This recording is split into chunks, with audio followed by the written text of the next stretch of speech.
Seja bem-vindo ao Fica em Casa com a B. Sejam bem-vindos para quem está nos assistindo. Pessoal, para quem não me conhece, eu sou diretora da B Consultoria Farmacêutica, sou farmacêutica e convidei, né? Foi até uma sugestão do Dr. Egberto, que também esteve conosco, para tratar sobre essa linha também, a partir dos testes laboratoriais, entre outros. E por isso nós convidamos o Dr. Nilson. Dr. Nilson, você pode se apresentar, por favor? Bom, boa tarde a todos, né? Agradeço aí à AB Consultoria o convite, tá podendo estar participando, contribuir aí com o debate. Eu sou farmacêutico, bioquímico, né? Trabalho especificamente na área de análises clínicas, sou servidor público lotado no Hospital de Cetídio, além de ser também professor, né? Universitário, de graduação e pós-graduação na área farmacêutica.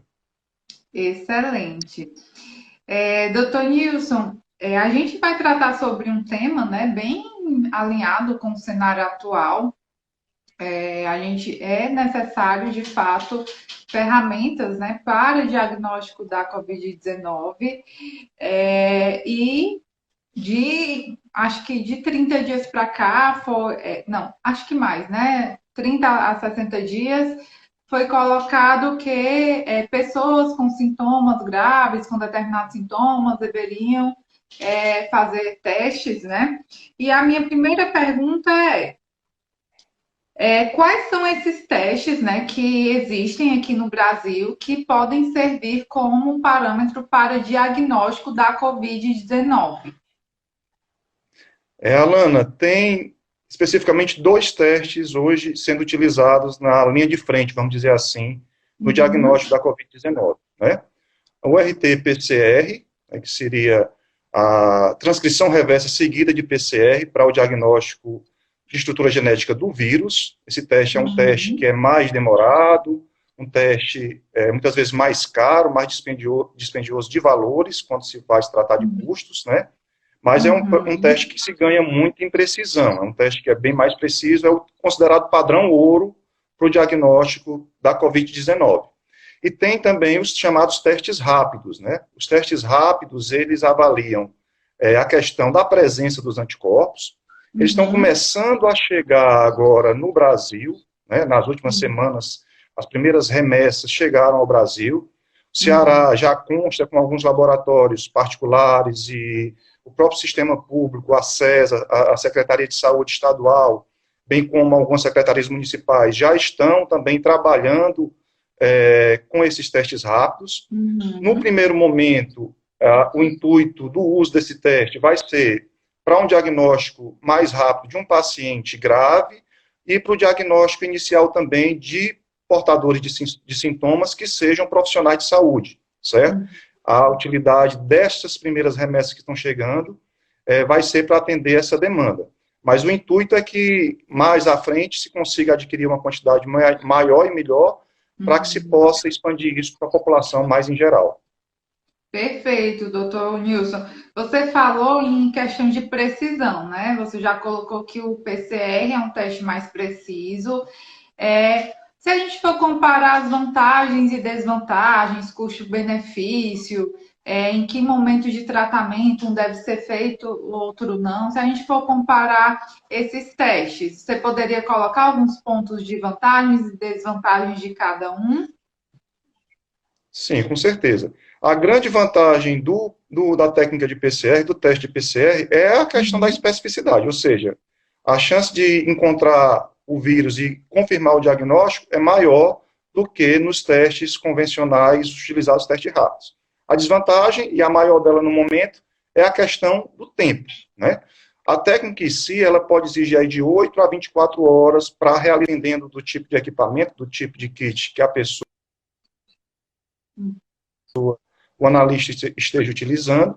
Isso sem contar a questão da fila, né? Hoje a demanda é muito grande. Que eu queria até questionar. Isso não quer dizer que a pessoa vai receber o resultado em 24 horas, né? Porque exatamente. Então, hoje tem uma fila imensa, né? Hoje tem uma fila imensa. Atualmente, essa demanda é praticamente quase toda centralizada no Laboratório Central de Saúde Pública do Estado, né? Existem parcerias sendo firmadas aí com instituições de ensino, como o UFC e o Unifor, para estar descentralizando também essa demanda e dando mais agilidade, mais brevidade na liberação desses laudos, mas o que está emperrando hoje a liberação dos laudos é a questão da grande procura para pouca oferta.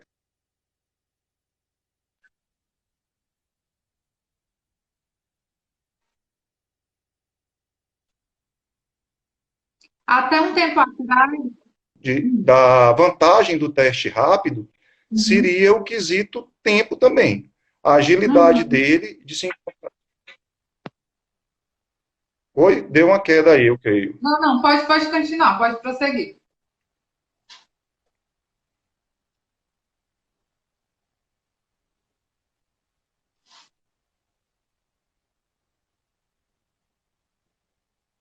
Pode prosseguir, doutor Nilson. Então, você falou do tempo, né? E você iniciou fazendo outra colocação. Qual foi?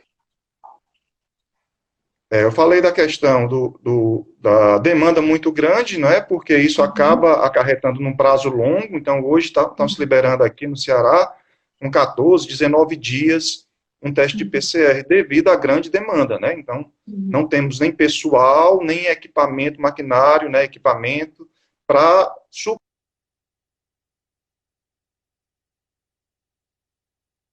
o prazo de liberação dos resultados. Aí entra a vantagem do teste rápido, de você ter um resultado, em média, sendo liberado em 15 minutos, por exemplo, com algumas deficiências. Né? E a grande deficiência aí, no momento, é a questão da janela imunológica. Né? Nós sabemos que, por ser uma doença nova, pouco se conhece sobre ela. Então, até que ponto a partir de que ponto eu vou conseguir detectar, por exemplo, a presença do anticorpo de fase aguda, que é o IgM. Os trabalhos e as próprias orientações dos kits falam que, em média, a partir do 7º, 10º dia, já tem essa possibilidade de detectar o anticorpo IgM na corrente sanguínea do paciente infectado. 7º, 10º dia. Você está se referindo ao teste de detecção de anticorpos, não é isso? Exatamente, o teste rápido. Que a vantagem dele seria a rapidez, agora a desvantagem seria essa questão da janela imunológica, que até então ela está um pouco obscura, né? Então, pouco se sabe, e o pouco que se sabe é que a partir do 7º, 10º dia seria, digamos assim, um momento ideal para se fazer o teste e começar a detectar a presença do anticorpo de fase aguda, que é o IgM. Eu posso estar, a pessoa pode estar contaminada. Entretanto, os anticorpos podem, quando inicialmente, né, ela pode estar até assintomática e inicialmente ele não consegue detectar. Requer um tempo, não é isso? Para a detecção dos anticorpos, devido à questão imunológica e tudo mais. Isso, a pessoa assintomática, inclusive, não é recomendável que se faça o teste rápido. O teste rápido é recomendável para quem já tem sintoma e para quem já tem pelo menos 7 dias transcorridos após o início dos sintomas, né? Porque se você for fazer assintomático, a chance de dar um resultado falso positivo, falso negativo é muito grande. Perfeito. E aí você colocou nessa questão de recomendação, né, doutor Nilson? O Ministério da Saúde, ele veio com algumas recomendações, até onde eu tenho me informado é que realmente esses testes, eles são recomendados para fazer com pessoas que apresentem sintomas como falta de ar, né? Não é recomendado para todo mundo, inclusive eu vejo que algumas pessoas que estão com sintomas de gripe, por exemplo, ao entrar em contato, eles recomendam esperar um pouco, né? Ficar em casa e tudo mais. Até então, até onde eu tinha me informado, não sei, está tudo mudando muito rápido, você pode aí até fazer uma observação em relação à recomendação do Ministério da Saúde, e isso impede 2 pontos, né? A questão dos testes em massa, que o Brasil não começou, como aconteceu em alguns países, né? Não ocorreu, ainda não iniciou-se os testes em massa, e isso a gente tem pode influenciar em subnotificações, por exemplo, entre outros problemas. Na sua Alana, não opinião, doutor. tô, tá falhando um pouquinho, essa sua última pergunta está falhando um pouquinho aqui para mim. Tá, então vamos lá. Na sua opinião, falando um pouquinho dos testes em massa, né? Que foi o que você comentou. Você recomendou, você falou aqui, pontuou aqui que nem é recomendado, né? Que pessoas assintomáticas façam, inclusive, o teste rápido, né? Na sua opinião, o que é que falta para o Brasil começar esses testes em massa, né? Essa questão de restrições em testes pode contribuir, inclusive, com subnotificações. Então, assim, tem X casos, mas esses X casos são referentes a pessoas com sintomas mais graves, como falta de ar, por exemplo. Então, na sua opinião, a pergunta é por que o Brasil ainda não começou os testes em massa? Pronto. É o seguinte, a questão que a gente comentou há pouco, né, de não fazer o teste em pessoas assintomáticas é uma questão recomendada no momento, exatamente pela dificuldade que nós temos ainda do quantitativo de testes, né? O acesso a esse teste ainda está reduzido. Mas a própria Organização Mundial de Saúde, ela já estabeleceu que quanto mais se testar, é melhor, em virtude de nós termos um parâmetro mais próximo da realidade em relação, né, a incidência da doença real na nossa população. E nós sabemos que os números que estão sendo divulgados aí são números que estão bem aquém da realidade, tendo em vista que boa parte da população não é testada, né? Agora, a grande dificuldade no momento desse teste em massa é exatamente a aquisição desses testes. Então, nós temos hoje centralizado como grande fornecedor no mundo a China, né? A China foi inicialmente o foco, o ponto inicial da epidemia, e foi lá que se desenvolveram, e é lá, na realidade, que se desenvolve essa grande gama de produção de equipamentos de proteção individual, de equipamentos para hospital, de equipamentos para laboratório, de testes laboratoriais. Então, nós dependemos quase que exclusivamente da China para o fornecimento desse tipo de material. E vale ressaltar que o mundo todo está com essa demanda, então não tem como atender a todo mundo nessa demanda, né? O Brasil recentemente já anunciou aí alguns pesquisadores, alguns centros de pesquisa, desenvolvimento de kits nossos aqui, né? Produzidos.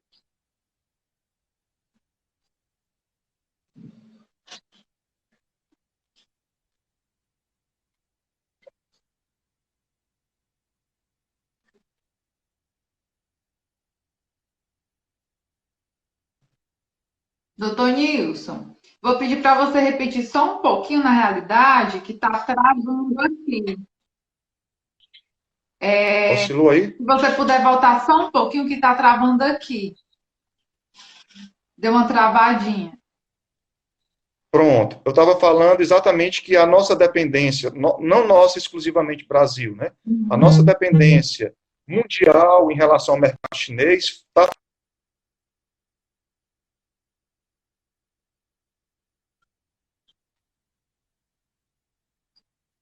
Uhum.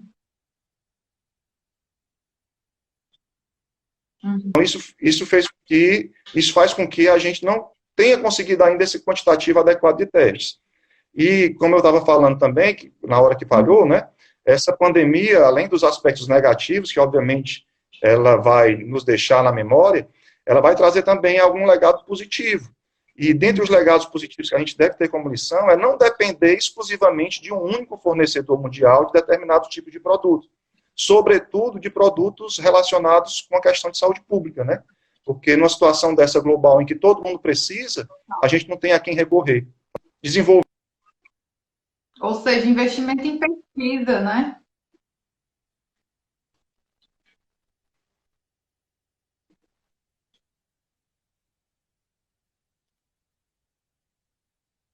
Total. E o Brasil tem excelentes pesquisadores, enfim, profissionais que podem sim, né? Tem total competência para desenvolver metodologia própria. Inclusive, está havendo, né, uma linha de pesquisa pela Fiocruz, USP, bem interessante. Doutor Nilson, só voltando aqui para os dois testes, você pode só esclarecer em relação à coleta da detecção de anticorpos e o PCR? Pronto, deu uma falhadinha, mas eu acho que entendi. É para falar, diferenciar a coleta dos dois, né? São duas Pronto. técnicas de coleta distintas, Uhum. certo? A técnica de PCR requer coleta através de suave nasal e orofaringe, né? Um suavezinho, cotonete, né? Estilo cotonete, sendo de dimensão um pouco maior, que é inserido na narina do paciente e na região da garganta, da orofaringe. Então, esse material visa atender, é colocado no meio de cultura, de transporte, melhor dizendo, né? De conservação, e visa atender a demanda para os testes de PCR. Para os testes rápidos, nós trabalhamos com amostra sanguínea, que pode ser sangue total, colhido com EDTA, soro, que é só a parte aquosa do sangue, colhido sem anticoagulante, ou plasma, que é a parte aquosa do sangue, colhida com material que contém anticoagulante, certo? Então, são materiais distintos para os dois testes.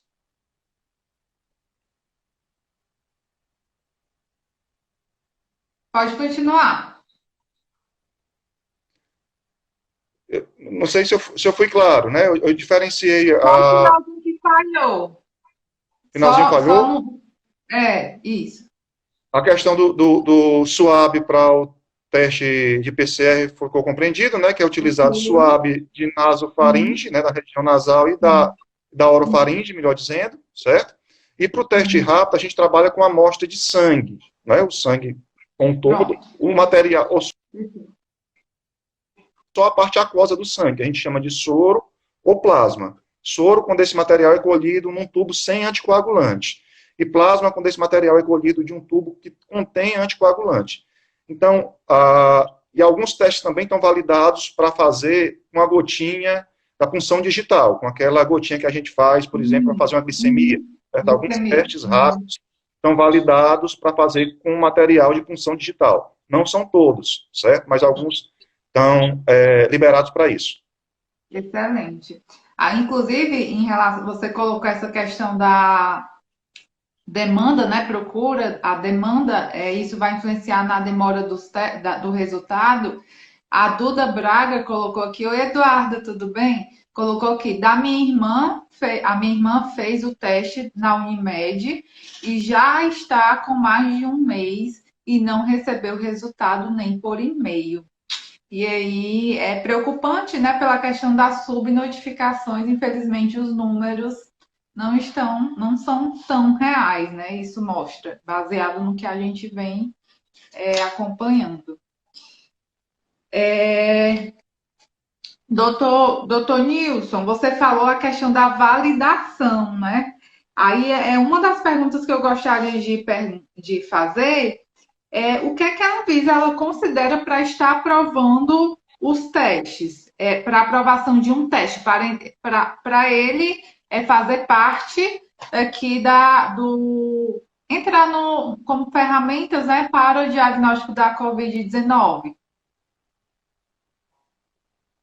Falhou um pouquinho no final, mas eu acho que eu entendi a questão da Anvisa, o que é que ela faz para considerar um teste como válido, não é isso? Isso, o que é que ela considera para O aprovação que é que ela desses considera, né? testes? Porque muitos testes estão sendo importados, né? Não é isso? Embora tenha uma linha de pesquisa aqui nacional, mas muitos desses Conseguir são importados.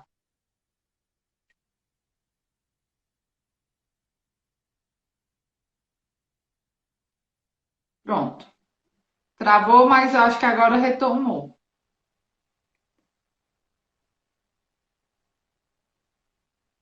Vamos lá, peraí, vamos ver se a gente retoma. ok? Se fôssemos seguir um protocolo normal, né, o que acontece normalmente com a Anvisa, os procedimentos de validação e liberação desses testes demorariam meses, né? Então, obviamente que isso está sendo feito com uma pressa muito grande. E vários critérios são analisados, né? A questão de aplicabilidade, biossegurança, e principalmente dois pontos, a questão da especificidade e a sensibilidade dos testes, né? Então, esses testes, eles vêm com uma determinação no seu bulário, no seu manual, dizendo o quanto ele é sensível e o quanto ele é específico para o diagnóstico dos anticorpos IgG e IgM para o coronavírus, né? Então, normalmente, o que é que a Anvisa está fazendo nesse momento? Né? Ela está exatamente, né, no intuito de o quê? de confrontar os resultados encontrados com os já previamente conhecidos por exames feitos anteriormente através de PCR, que é a técnica padrão ouro. E mediante a estatística encontrada na mensuração desses resultados, eles vão constatar se aquilo que o teste está se preconizando a realizar é real ou não. Então, salvo engano, saiu uma reportagem no Fantástico no último domingo, no qual falou de 120 e poucos testes já solicitaram registro junto à Anvisa. Destes, algo em torno de 5 tiveram registro negado, ou seja, eles não passaram nessa avaliação que a Anvisa fez anteriormente, e 20, salvo engano, já estavam liberados, e 80, algo em torno de 80, 80 e poucos estavam em processo de liberação. Mas sempre avaliando exatamente esse aspecto, sensibilidade e especificidade, para ver se está dentro do que o kit preconiza como margem aí de segurança. Perfeito. Doutor, seriam essas as minhas perguntas iniciais. Você tem algum ponto que você acha importante considerar, informar as pessoas que estão nos assistindo? Eu acho que só destacar o papel do profissional farmacêutico, né, nesse combate aí árduo da pandemia do Covid-19, né, coronavírus. Então, nós somos profissionais, eu falo aqui, nós que trabalhamos diretamente no laboratório, que muitas vezes não somos vistos, né, porque a gente fica meio que isolado lá dentro do laboratório, mas estamos dando uma contribuição imensa para a resolução dessa problemática, né, que é uma problemática muito séria, mas que eu creio que dias melhores virão, certamente, e que a gente vai estar aqui para contar a história e também trazer de toda essa história um grande aprendizado para a nossa vida e para a humanidade como um todo. Total.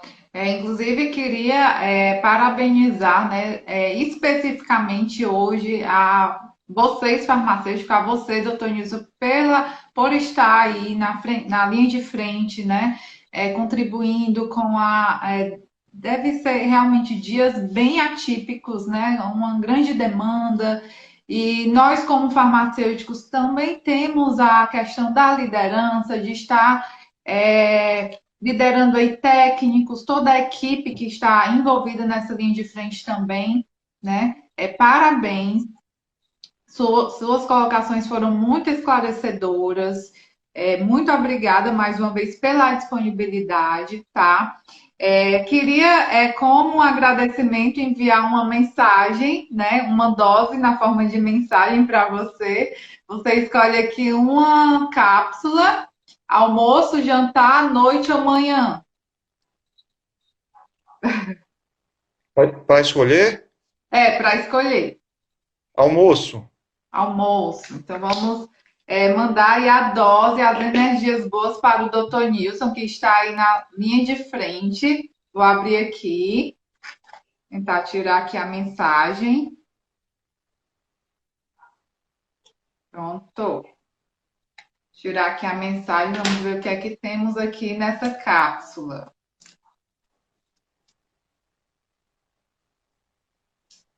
Tá aqui, eu vou postar e vou ler agora, tá, doutor Nilson? A mensagem é: vá firme na direção da sua meta, pois o pensamento cria, o desejo atrai e a fé realiza. Muito obrigada, doutor Nilson. Muito obrigada a todos vocês. Eu que agradeço a oportunidade, Alana, e me coloco aqui à disposição para futuras eventuais contribuições também. Um grande abraço a todos que entraram aí na live, né, e que puderam também contribuir com o debate, com o entendimento dessa temática tão importante. Um grande abraço e muito obrigado. Obrigada a você. Tchau, tchau. Tchau, pessoal. Até amanhã. Espero vocês no próximo Fica em Casa. Tchau, tchau.